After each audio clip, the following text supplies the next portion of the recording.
They both got pretty high marks for holding their own and respectfully answering the questions, but Twitter shares did fall 6% over the course of the day, while Facebook shares dipped by 2% during the trading day. Now, there was pretty non-combative questioning by the Senate Intelligence Committee, but then Dorsey, going solo, faced tougher critics from the House, where he was grilled about perceived conservative bias on the platform, something that Dorsey denied. Then Twitter shares dropping really on Dorsey's explanation that making changes to the platform will come at a cost. Our singular objective as a company right now is to increase the health of public conversation. And we realize that that will come at short-term cost. We realize that we will be removing accounts.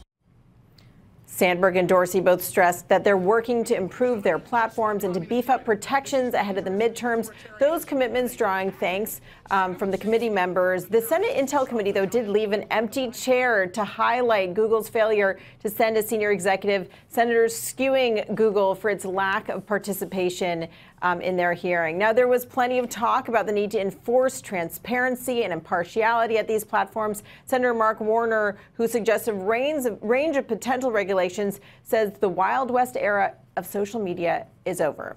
Guys, back over to you. That's a good act of theater to leave that chair open. Tells you the Senate can do that.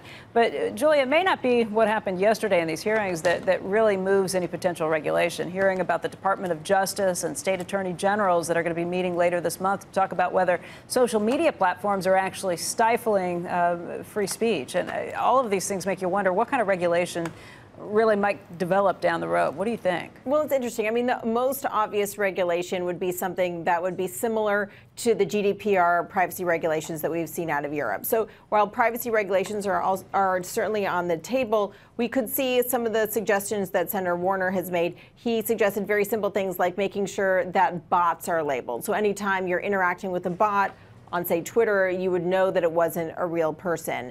So there's a pretty wide range of things that have been discussed, but a lot of these issues, like how do you mandate sort of the impartiality? Can you regulate impartiality in terms of how algorithms work? It's still early days in figuring out how to do that kind of thing.